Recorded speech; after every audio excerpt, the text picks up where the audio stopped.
सभी किसान साथियों को मेरा राम राम। किसान साथियों, इस समय आप देख सकते हैं वीडियो में यहाँ गेहूं की बिजाई का काम शुरू है किसान साथियों।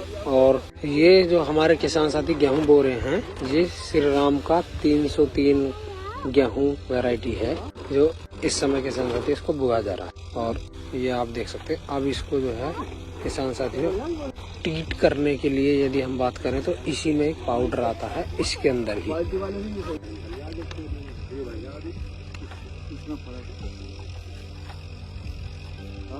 ये देख सकते हैं, अब इसमें हल्के हल्के छींटे लगाए जाएंगे पानी के।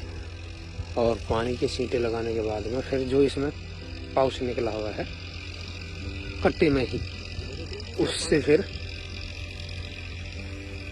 इसको टीट करा जाएगा, फिर इसे खेत में छिड़का जाएगा। तो इस समय हमारे किसान साथी इसमें पानी का छींटा लगा रहे हैं जिससे मॉइस्चर आ जाए। और इसी तरह टीट किया जाता है बीज को। आप ये जरूर देखें, टीट करना भी बहुत ही जरूरी है बीज को।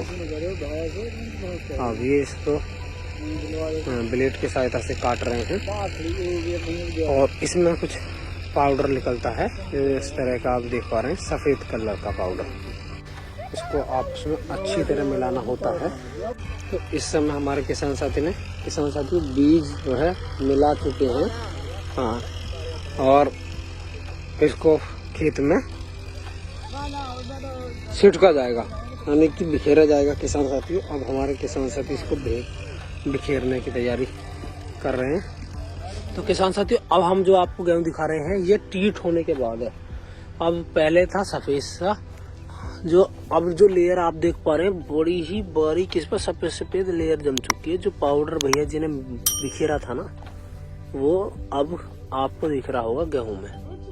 ये आप देख सकते हैं हल्की हल्की सी बहुत बारीक सी लेयर इसमें जम चुकी है, जिससे किसान साथियों यदि इस तरह हम बीज टीट करते हैं, बीज टीट करने के कुछ फायदे मैं आपको बताना चाहूँगा। इसमें बीज टीट करने से किसान साथियों होता क्या है, एक तो हमारे जो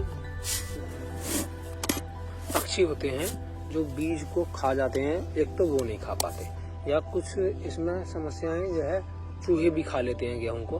तो चूहे भी नहीं खा पाते, क्योंकि इस दवाई से यही एक फायदे होते हैं, चूहे नहीं खाते, पक्षी नहीं खाते हमारे।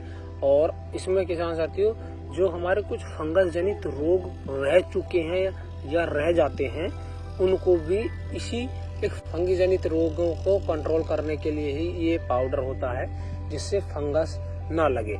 तो ये फंगस से भी बचाता है हमारे गेहूं को, कीटों से तो बचाता है। और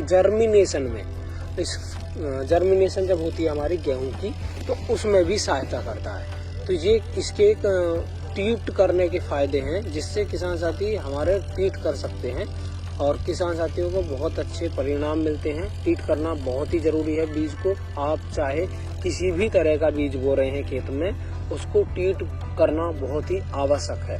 तो आपको टीट करना भी बहुत ही जरूरी है।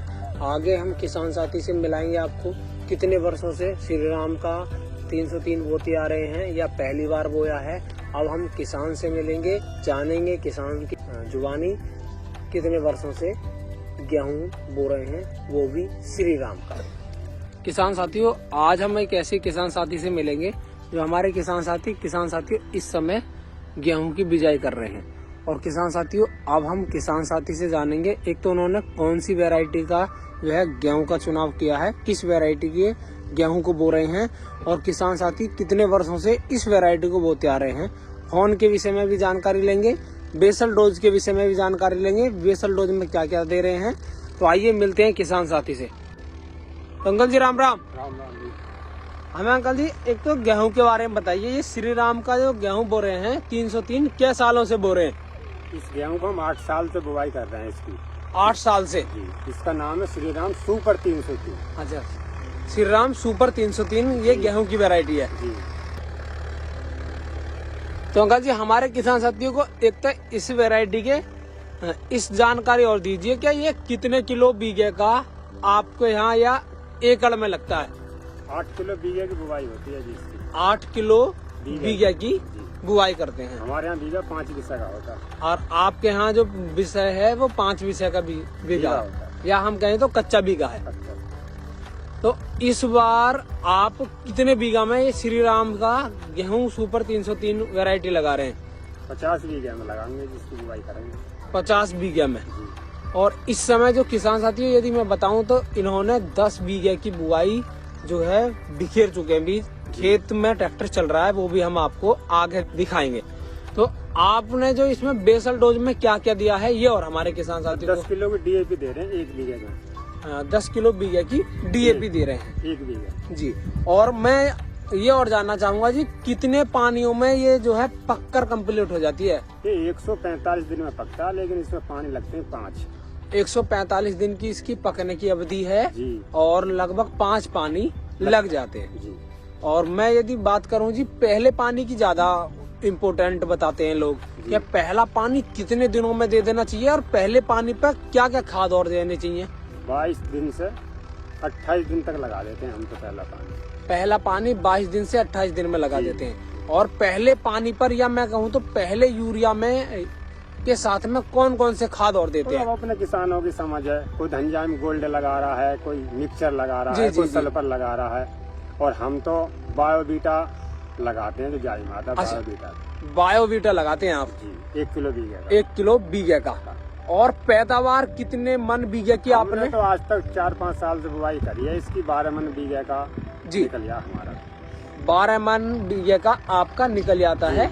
ना ही कोई मैं कहूँ तो एक्स्ट्रा लागत लगाते हैं और कुछ ज्यादा लागत नहीं। जी। पहले पानी पे बस सल्फर या जो आप इन्होंने बताया इस तरह का फर्टिलाइजर दे देते हैं जी। और 12 मन तक पैदावार ले लेते हैं जी। और बुआई में किस किस यंत्र से बुआई करा रहे हैं आप? हम तो रूटर से ही करा रहे हैं, लेकिन रूटर से तैयार करके खेत टिलर से बुआई हो गया वैसे तो इसकी। अच्छा। तो अंकल जी, मैं और जानना चाहूंगा, जैसे आप रूटावेटर से ही बुआ रहे हैं गेहूं, तो रूटावेटर से ही थोड़ा सा क्यों बुआ रहे हैं, इस विषय पे जानकारी दीजिए। और हमारे किसान साथियों को ट्रल से क्यों बुआना चाहिए गेहूं? तो टिलर में रोटर में ये टिलर का गेहूं गिरता ना है, रूटावेटर गिर जाए, लेकिन इसकी हाइट इतनी कम है कि ये गिरता नहीं है। अच्छा, हाइट इसकी ज्यादा नहीं होती। हाँ। और ये जड़ से मजबूत होता है। जैसे 69-67 है जी। सुल्तान है, उससे इसकी हाइट कम है। तो हाइट कम रहने का रीजन, या मैं कहूँ तो जड़ की जो पकड़ है वो ज्यादा होती है, इस वजह से ये गेहूं गिरता नहीं है। फिर भी हमारे किसान कह रहे हैं कि अगर आपके यहाँ ट्रल की आवश्यकता है तो आप ट्रल से बुआएं। भाई, किसान साथी का जो खेत है वो खरपतवार से थोड़ा सा ज्यादा थे, तो इसलिए रूटावेटर से ही दोबारा जुतवा रहे हैं जिससे खरपतवार ना हो। तो किसान साथियों, हमारे किसान द्वारा दी गई जानकारी और हमारे द्वारा की गई कोशिश यदि आपको पसंद आती है तो वीडियो को लाइक करें, चैनल को अवश्य सब्सक्राइब करें। मेरा सभी किसान साथियों को राम राम, जय हिंद, जय भारत।